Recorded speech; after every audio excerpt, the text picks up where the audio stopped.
Parte 1. El espacio cultural. ¿Cómo te ha modelado el mundo que te rodea?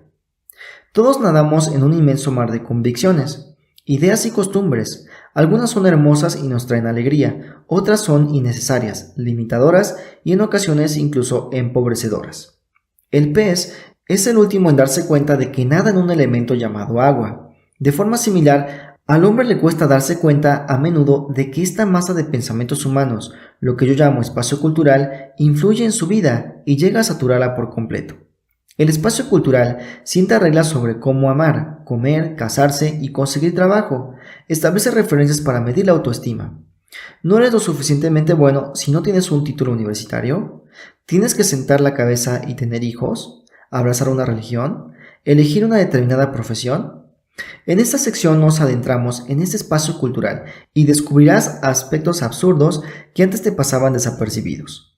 En el capítulo 1 aprenderás de qué modo el espacio cultural ha estado gobernando tu vida a través de toda una serie de debes. Debes hacer esto, debes vivir de ese modo. Te darás cuenta de que se vive mejor al margen de los debes y de que existe belleza en el viaje más salvaje que supone una vida sin restricciones. En el capítulo 2 aprenderás a identificar las reglas obsoletas que retienen a muchas personas, a impedir que te contagien y también a tus hijos y a seguir adelante decidiendo tus propias normas. Echaremos un vistazo a algunas de las reglas más opresivas sobre el trabajo, la espiritualidad, la cultura y la vida y nos formularemos algunas preguntas esenciales para ver si esas reglas deben seguir aplicándose aún en nuestras vidas. Va a ser un viaje divertido y algo controvertido en algunos aspectos, porque estaremos desafiando algunas ideas que llevan en circulación más de 2000 años. Pero cuando terminemos, serás capaz de caminar hacia una nueva versión del mundo, una versión que tú habrás escogido basándote en tu verdad y en tu visión. 1. Trasciende el espacio cultural, donde aprendemos a cuestionarnos las reglas del mundo en el que vivimos. Cuando crecemos, tendemos a dar por hecho que el mundo es como es y que la vida consiste simplemente en vivir cada uno su vida en este mundo. Intenta no darte demasiado contra las paredes, intenta tener una bonita familia, divertirte y ahorrar algo de dinero. Esa es una vida muy limitada. La vida puede ser mucho más amplia una vez que descubres un hecho sencillo. Y es que todo cuanto te rodea y que tú llamas vida, lo ha inventado gente que no es más inteligente que tú. Y tú puedes cambiarlo, puedes influir en ello. Una vez que hayas comprendido esto, ya nunca serás el mismo. Steve Jobs. Las resplandecientes aguas del lago Washington resultaban impresionantes desde mi posición, en el césped de aquella lujosa mansión. Las conversaciones se elevaban como un zumbido a mi alrededor, las copas chocaban y corría el vino. El dulce aroma especiado de la barbacoa inundaba el aire. Justo detrás de mí tenía a Bill Gates, el dueño de aquella casa, uno de los hombres más ricos del mundo y fundador legendario del gigante tecnológico de Microsoft. Estaba charlando con otros jóvenes invitados. Yo tenía 22 años y llevaba unas semanas en mi nuevo trabajo como becario de Microsoft y aquella reunión era la barbacoa anual que Bill Gates organizaba en su casa para dar la bienvenida a los recién llegados a la compañía. Por aquel entonces, Microsoft era la empresa en la que todos aspiraban a entrar, algo así como trabajar hoy para Apple o Google. Y yo estaba dentro. Se respiraba mucha emoción en el ambiente, como jóvenes estudiantes de Hogwarts, reunidos en torno a Dumbledore por primera vez. Me había esforzado mucho durante años para alcanzar este objetivo. En primer lugar, trabajando duro para obtener buenas notas en la escuela secundaria y así ser admitido en uno de los mejores centros universitarios de ingenieros del mundo, la Universidad de Michigan, donde estudié ingeniería en la rama de electricidad y ciencias informáticas. En Malasia, donde viví hasta los 19 años, era habitual entre familias y educadores promover la idea de prepararse para convertirse en ingeniero, abogado o médico, como en otros países de Asia. Recuerdo que cuando era niño me decían que si eras inteligente eso era lo que había que hacer. Así funcionaba ese mundo. Pero la triste realidad era que me daban pánico las clases de ingeniería informática de la universidad. Lo que realmente deseaba ser era fotógrafo o actor de teatro. La fotografía y la interpretación eran las únicas clases que se me daban bien. Pero aquellas eran carreras profesionales no aceptables en absoluto de acuerdo con las reglas. De modo que renuncié a ellas por la programación. Después de todo, debía ser práctico y realista. Saca buenas notas, consigue un buen trabajo, trabaja de 9 a 5, ahorra para una buena jubilación, hazlo bien y alcanzarás el éxito. Y estaba empezando a tener éxito. Me parecía increíble que me hubiesen honrado con la oportunidad de estar en la casa de Bill Gates y de trabajar en esa compañía, entonces en todo su apogeo. Mis profesores se alegraban sobremanera por mí, mis padres estaban encantados. Todo aquello hacía que las horas de estudio y los sacrificios de mis padres hubiesen merecido la pena. Había hecho todo lo que se me había pedido que hiciera. Ahora había llegado el momento de recibir recompensas, y habían empezado a llegar. Estaba en la casa de Bill Gates, con toda una carrera profesional por delante, pero en el fondo yo sabía que tenía un problema.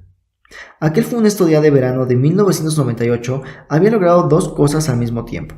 Primero, terminar un largo recorrido de muchos años y, segundo, constatar con dolor que había estado caminando en la dirección equivocada todo ese maldito tiempo. Realmente no me gustaba mi trabajo. Me sentaría en mi despacho en la sede central de Microsoft, mirando mi monitor de triple pantalla, y contaría los minutos hasta poder escapar de aquello. Me desagradaba tanto el trabajo que, aún encontrándose Bill Gates a un par de metros de mí, rodeado por mis colegas, me sentía demasiado avergonzado como para estrecharle la mano. Sentía que no debía estar ahí. De modo que, unas semanas más tarde, dejé mi puesto. Bueno, de acuerdo, me despidieron. Yo era demasiado cobarde como para asumir la situación. Estudiar para entrar en la mejor universidad de ingenieros informáticos, acceder a la codiciada entrevista de trabajo y después conseguir el empleo más codiciado en la compañía en la que mis compañeros de estudio se morían por entrar, llegar tan lejos y luego renunciar, iba a defraudar a un montón de gente. De modo que hice la siguiente mejor cosa que un chico de 22 años sin carácter puede hacer. Actué deliberadamente para que me despidieran. Simplemente me hice el vago y me pillaron jugando a videojuegos en mi mesa de trabajo demasiadas veces en horario de oficina, hasta que el gerente se vio obligado a despedirme. Así que, como suele decirse, fue algo que sucedió de manera natural. Volví a la universidad y terminé los estudios a trancas y barrancas. No tenía ni idea de lo que iba a hacer después de graduarme y me sentía estúpido por haber dejado pasar mi gran oportunidad en Microsoft. Y resulta que salir de allí fue lo más inteligente que podía hacer. No solo estaba renunciando a un trabajo y a una carrera profesional, había decidido también renunciar a seguir las normas socialmente aceptadas sobre cómo se supone que funciona la vida. Admitamos que no funciona. Cuando decidí continuar a mi manera, en lugar de seguir el camino de un trabajo práctico y realista, no fue porque pensara que había algo malo en ser ingeniero informático, pero pensaba, y sigo pensando, en lo equivocada que es la idea de que debemos trabajar en algo por lo que no sentimos pasión solo porque así seguimos las reglas del mundo en el que nacimos. Aún así, muchos hacemos precisamente eso. De acuerdo con un estudio en Gallup en el que participaron más de 150,000 estadounidenses, el 70% de los encuestados afirmaron que no sentían interés por su trabajo. Dado el tiempo que pasamos trabajando, una ocupación laboral por la que no sintamos pasión nos sitúa en el riesgo de llevar una vida también sin pasión. Pero no solo ocurre que tenemos ideas equivocadas sobre las profesiones, considera estos otros datos estadísticos. En Estados Unidos, entre el 40 y el 50% de los matrimonios acaban en divorcio. Una encuesta en Harris Poll reveló que apenas el 33% de los estadounidenses encuestados afirmaban ser muy felices. Según la CNBC, un nuevo informe de la ONG Pew Charitable Trust, que analizaba la deuda a través de las generaciones, encontró que 8 de cada 10 estadounidenses estaban de algún modo endeudados, la mayor parte de las veces por una hipoteca. Según los Centros para la Prevención y el Control de las Enfermedades de Estados Unidos, más de un tercio de los adultos estadounidenses son actualmente obesos. Así pues, la profesión, la vida, la felicidad, la situación económica y la salud que tenemos no son las más adecuadas. ¿Cómo llegamos hasta aquí y cómo podemos escapar? Son muchas las razones por las que estas cosas suceden, pero te remito a una razón mayor, que es la tiranía de las reglas. Reglas que nos sugieren que debemos, entre comillas, vivir de una determinada manera porque eso es lo que hace todo el mundo. Debo aceptar este trabajo. Debo salir, casarme con ese tipo de persona. Debo ir a esta universidad. Debo destacar en este asunto. Debo vivir en esta ciudad. Este es el aspecto que debo tener. Así es como me debo sentir. No me malinterpretes. La gente a veces tiene que aceptar trabajos que no les gustan para llegar a fin de mes. Viven en sitios que no son de su agrado, porque es todo cuanto se pueden permitir en ese momento o porque tienen responsabilidades familiares. Pero hay una enorme diferencia entre adaptarse a las necesidades de la vida y aceptar a ciegas que debes vivir tu vida según las reglas preestablecidas. Una de las claves para ser extraordinario consiste en saber qué reglas seguir y qué reglas romper. Salvo las reglas de la física y las reglas que dicta la ley, todas las demás normas son susceptibles de ser cuestionadas. Para comprender este aspecto, tenemos en primer lugar que entender por qué existen tales reglas. Los albores de las reglas. ¿Quién inventó las reglas del mundo moderno? Para tratar de responder a esta pregunta, demos un rápido salto a los inicios de la historia del hombre. En su fascinante libro Sapiens, el historiador Yuval Noah Harari plantea la idea de que, en un determinado momento de la historia, pudo haber 6 tipos diferentes de seres humanos viviendo a la vez en el planeta. Vivía el homínido Homo sapiens, que es lo que somos todos nosotros, pero también vivían en la Tierra las especies Homo neanderthalis, Homo soloensis y Homo erectus, entre otras. Pero con el paso del tiempo, todos los no sapiens, como los neandertales, murieron y el Homo sapiens sobrevivió como nuestro abuelo o abuela prehistórico. ¿Qué fue lo que ayudó al Homo sapiens a sobrevivir?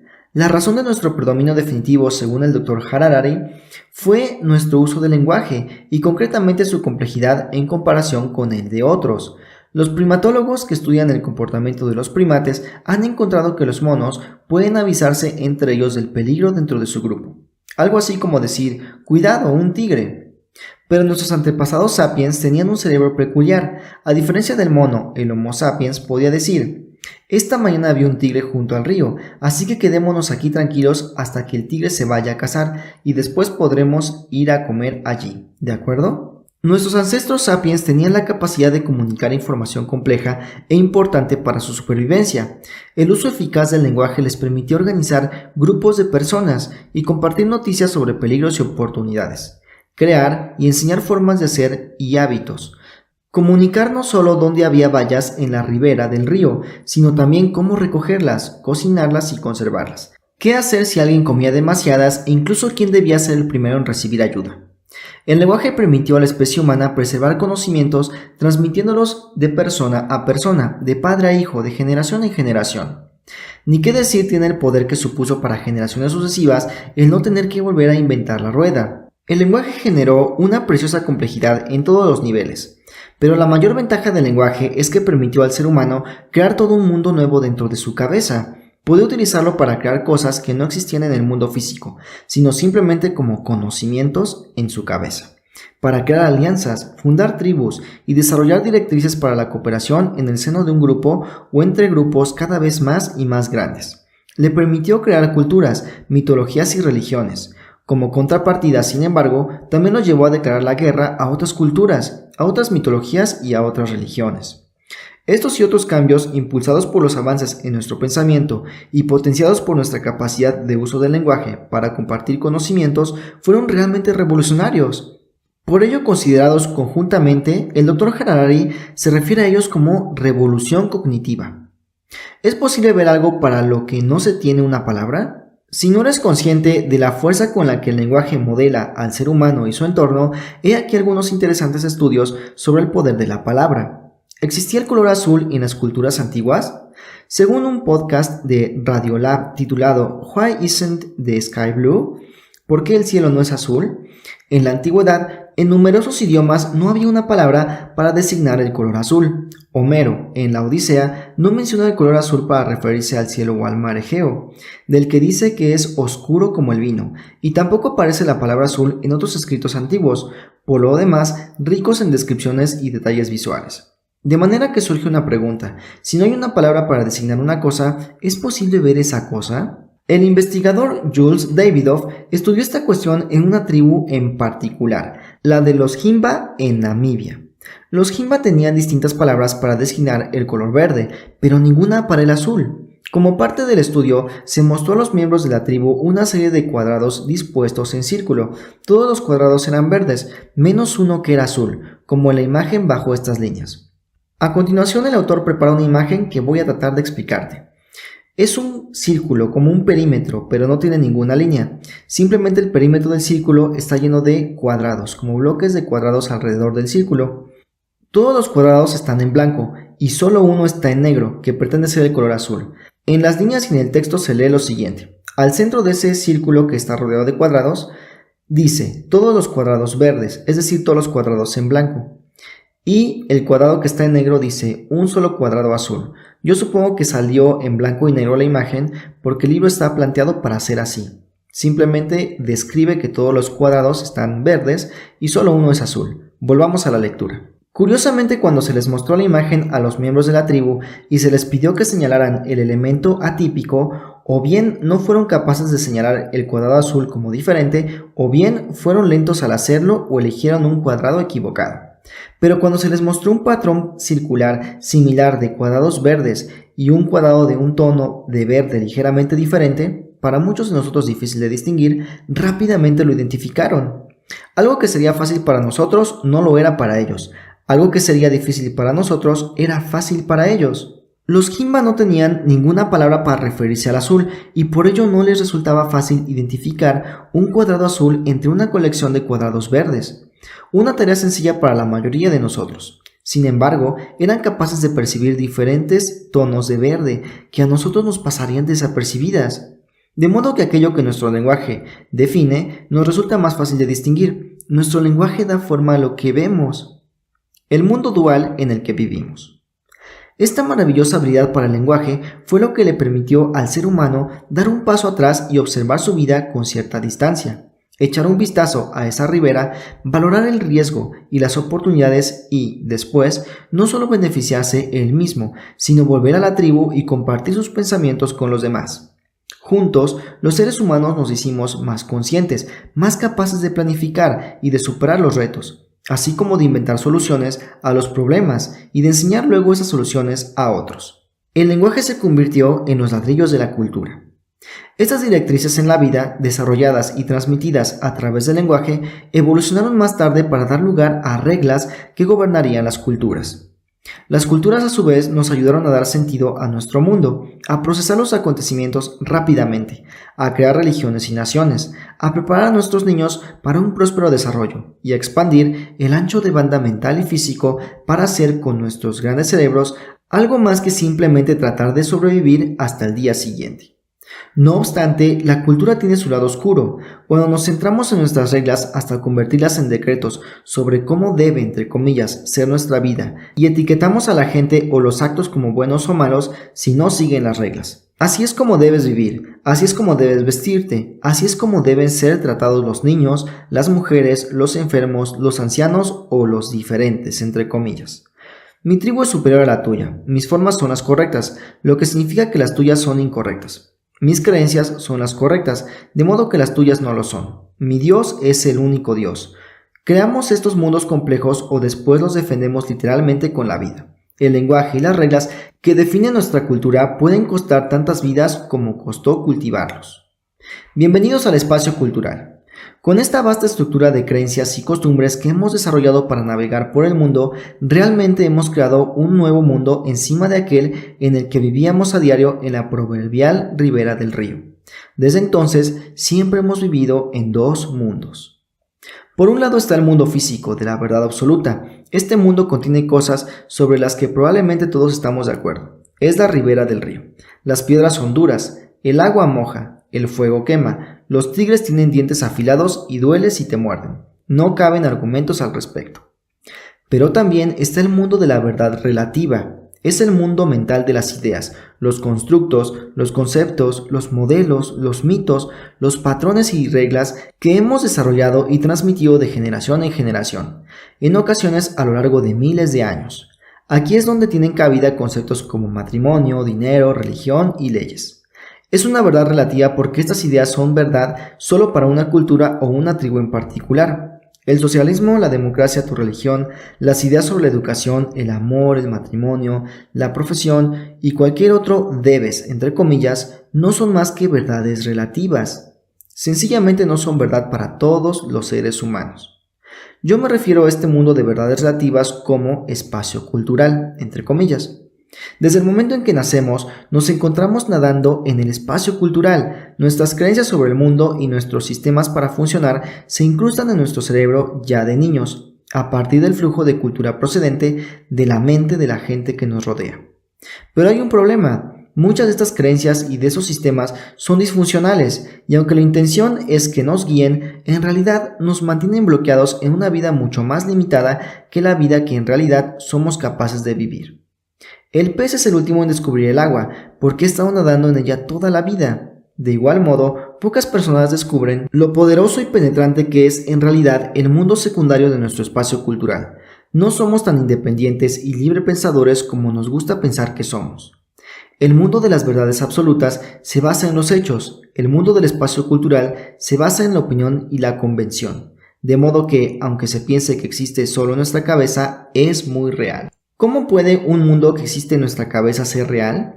Considera estos ejemplos de constructos mentales que hemos creado y que no existen en el mundo físico, pero que para nosotros son muy reales.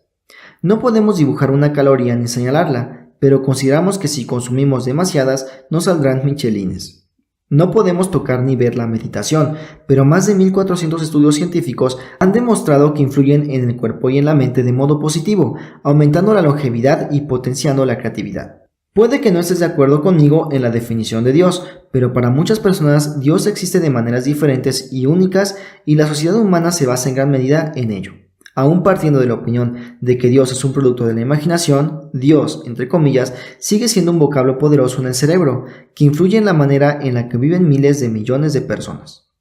Las corporaciones realmente no existen en el mundo físico, aunque rellenas formularios y te dan un pedazo de papel en el que se declara formada la entidad, pero ese pedazo de papel establece una serie de leyes y constructos que permiten que un grupo de personas se reúnan y creen algo que no podrían haber creado cada una por su cuenta. No podemos ver ni tocar las leyes, son simplemente acuerdos entre grupos formados en comunidades llamadas ciudades y países, pero permiten que grupos muy numerosos de personas vivan en relativa armonía. Existe una construcción teórica muy extendida llamada matrimonio, en la que dos personas se comprometen la una con la otra, para el resto de su vida. Aun cuando cada cultura posee diferentes ideas sobre lo que supone ese compromiso, desde los puntos de vista físico, emocional y económico. En muchas culturas existe un concepto llamado jubilación, en virtud del cual se espera que las personas alteren de manera drástica sus actividades a partir de una determinada edad. No existen fronteras reales trazadas en la Tierra, y la subjetividad de estos límites resulta dolorosamente obvia cuando se redibujan de buenas a primeras, como suele ocurrir en ocasiones de pactos y tratados. Sin embargo, miles de millones de personas pertenecen a lugares definidos por fronteras y que conocemos como países. De este modo nuestros pensamientos literalmente construyen el mundo. Creamos y recibimos estos constructos, los transmitimos de generación en generación, pueden ser increíblemente empoderadores o absolutamente limitadores. Por la conveniencia de poder actuar sin pensar en un mundo complejo, aceptamos como verdades absolutas muchos de estos constructos. El problema es que gran parte de ellos caducaron ya hace mucho tiempo. Salir del espacio cultural.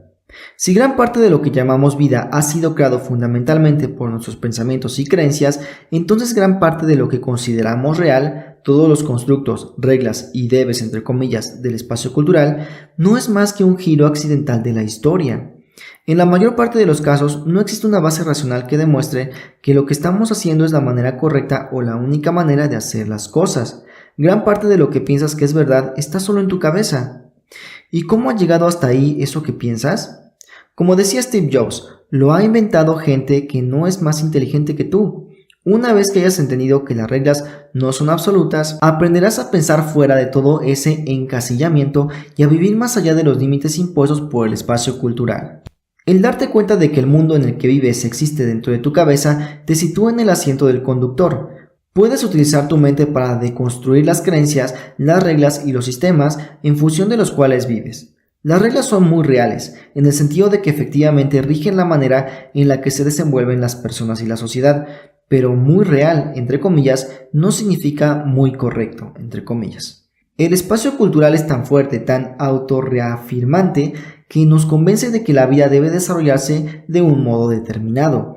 Esto está bien si se quiere llevar una vida regular, segura. No hay nada malo en ello. El problema surge cuando la seguridad, entre comillas, genera aburrimiento y acaba en estancamiento.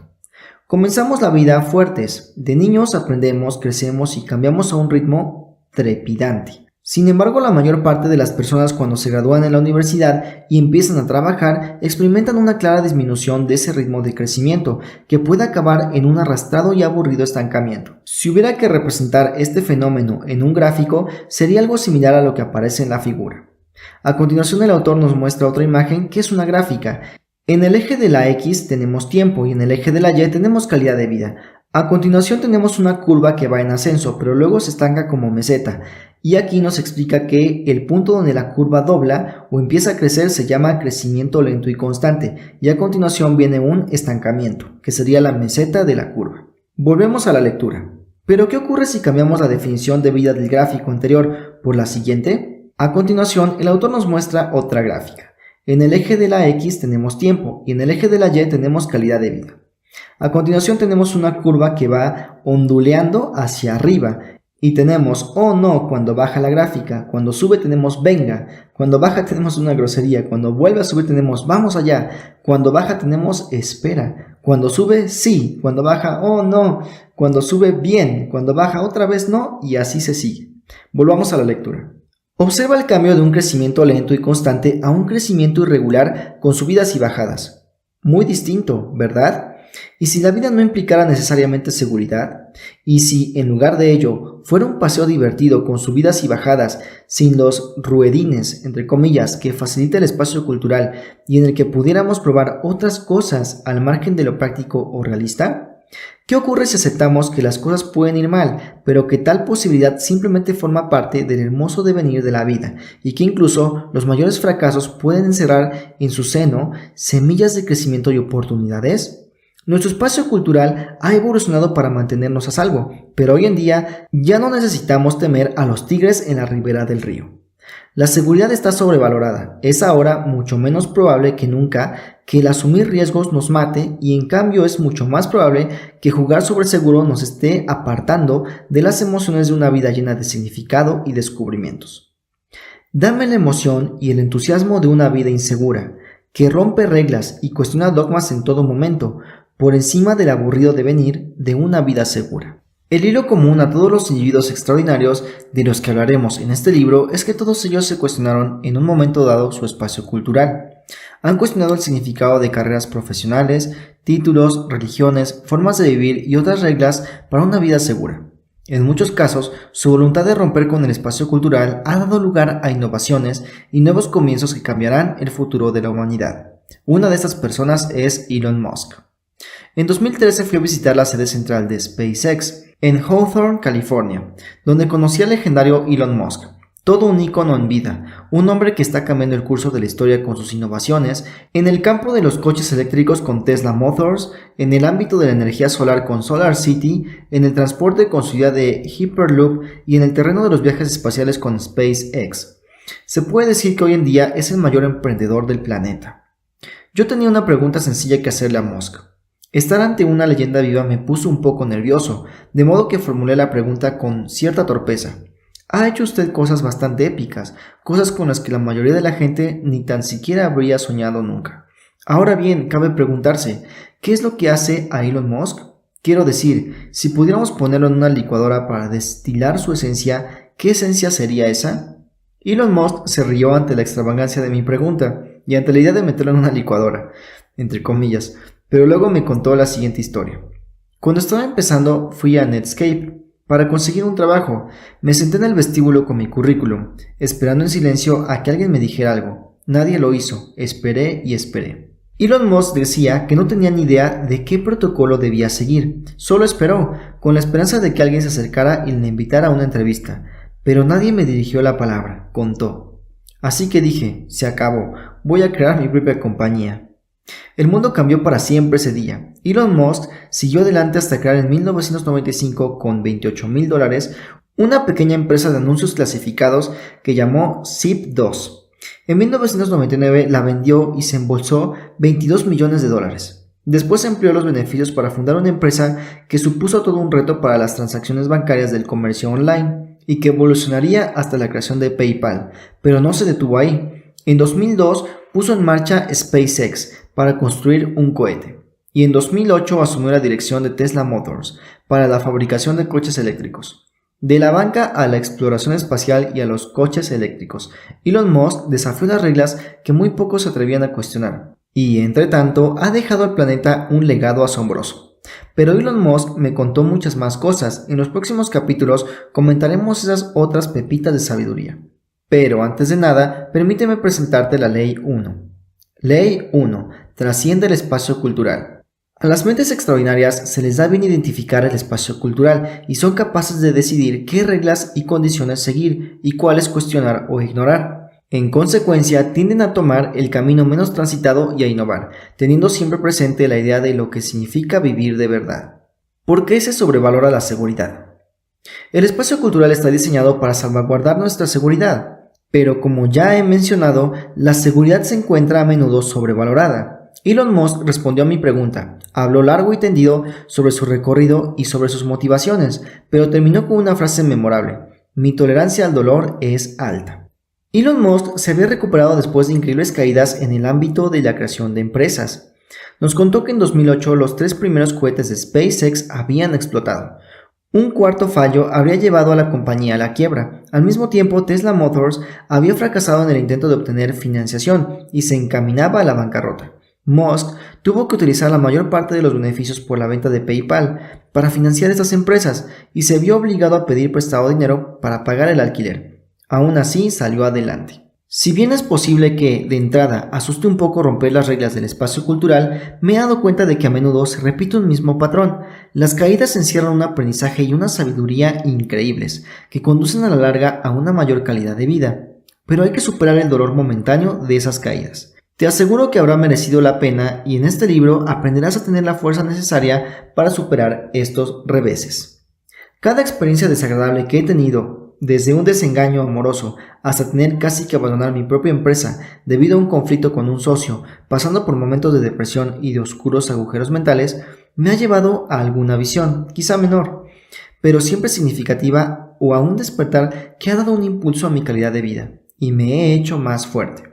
Ahora doy la bienvenida a estos baches con cierto deleite interior. ¡Vaya follón! Estoy impaciente por ver lo que voy a aprender de todo esto. Uno de estos baches fue, por supuesto, mi percance en Microsoft, seguido de mi mediocre graduación en la universidad. Sin ninguna perspectiva de trabajo tras perder mi oportunidad en Microsoft, me mudé a Nueva York y entré a trabajar en una ONG con un salario oficialmente por debajo de lo que se consideraba el límite de la pobreza. Mi familia y mis amigos pensaron que me había vuelto loco. Tener un salario por debajo del límite oficialmente considerado de la pobreza suponía que no podía pagar un apartamento. Cuando trabajaba en Microsoft, vivía en un magnífico apartamento con un dormitorio. En Nueva York, compartí un estudio en Chelsea con un compañero de trabajo que se llamaba James, un pequeño y sucio apartamento con muebles que los anteriores inquilinos habían recuperado de la calle. Nuestro sofá y nuestros colchones estaban cubiertos de marcas negras que podían ser de hollín, moho o algo peor. Prefería no imaginarlo, pero recuerdo perfectamente una noche de mayo del año 2000. Había convencido a Cristina, una atractiva pelirroja de Estonia, que había conocido en un viaje de trabajo a Europa, para que viniera a visitarme a Nueva York. El único problema era que iba a quedarse conmigo en ese horrible apartamento de Chelsea, algo que en realidad me da mucha vergüenza. Cristina llegó al apartamento y estaba tan entusiasmada por estar en Nueva York que se subió a la cama de James y empezó a saltar una y otra vez de la emoción. Esa es la cama de mi compañero de piso, le dije. La mía está ahí. ¿Tienes un compañero de piso? ¿Así que no vives aquí solo? Pero, ¿cómo vamos a, ya sabes, tener cierta intimidad? Preguntó sorprendida y algo desconcertada. Señalé la imaginativa solución que había ideado para poder tener privacidad.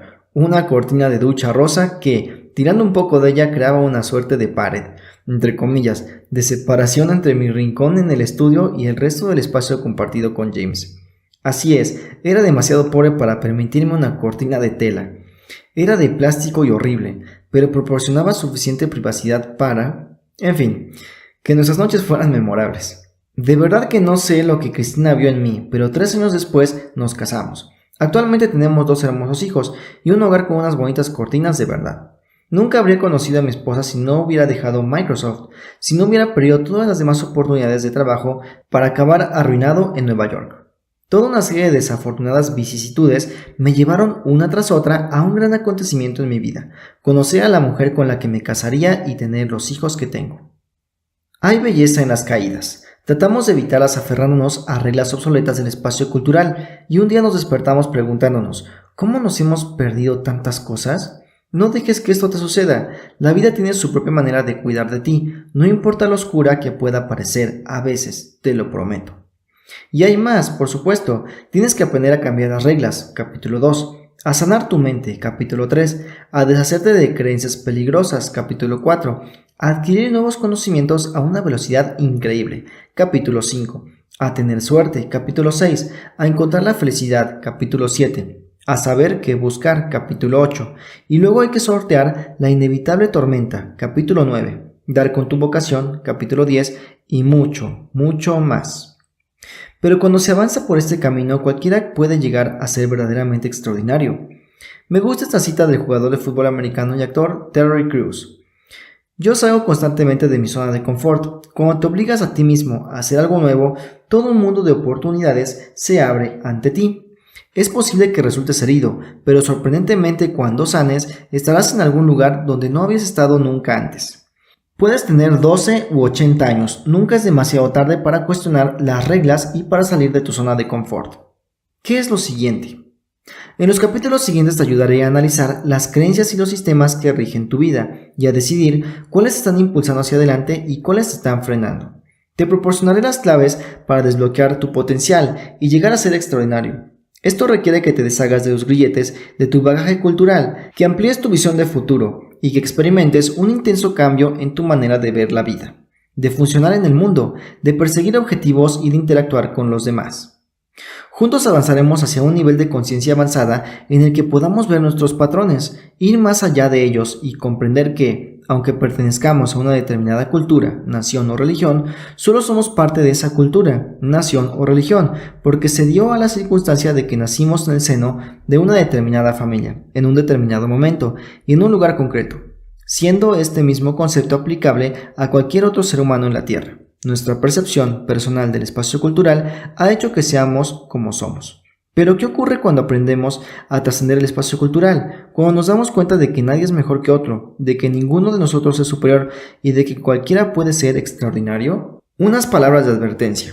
Antes de continuar, debo advertir una cosa. Cuestionarse ciertas reglas del espacio cultural no será fácil. He aquí una lista parcial de todas las cosas que pueden salir mal, entre comillas, si sigues leyendo este libro. Es posible que tus seres queridos se enfaden si decides cuestionar sus expectativas con respecto a ti. Podrías decidir dejar tu actual relación. Puede que decidas criar a tus hijos según creencias diferentes. Podrías optar por cuestionar tu religión o crear tu propio sistema religioso a medida. Quizás reconsideres tu carrera profesional. Puedes llegar a obsesionarte con la idea de ser feliz. Tal vez decidas perdonar a alguien que te hirió en el pasado. Es posible que deseches tu actual lista de metas y comiences de nuevo. Podrías emprender una rutina espiritual diaria. Puede que te desenamores de alguien y te enamores de ti mismo. Cabe la posibilidad de que decidas dejar tu carrera y emprender un negocio. Puede que decidas dejar tu negocio y empezar una carrera. Es posible que encuentres una misión que te entusiasma mucho y te asuste un poco. Todo empieza por cuestionar las reglas aceptadas del espacio cultural. Mi amigo Peter Diamandis, fundador y presidente de X Prize Foundation, dijo unas palabras que se harían célebres. Si no puedes ganar, cambia las reglas. Si no puedes cambiar las reglas, ignóralas. Me encanta este consejo, pero antes de desafiar las reglas del espacio cultural, tienes que identificar cuáles son las reglas restrictivas que podrían estar reteniéndote. Comienza por averiguar cuáles son las que te tienen bloqueado y hacen que actúes en función de ellas, lo sepas o no. Tal vez no te sorprenda saber que el proceso comienza con el lenguaje, con una palabra o una definición nueva. Porque aquello que el lenguaje define nos resulta más fácil de identificar. Una palabra nueva es, en inglés, rules, que podría traducirse como mierda y reglas, es decir, reglas sin sentido, obsoletas y absurdas.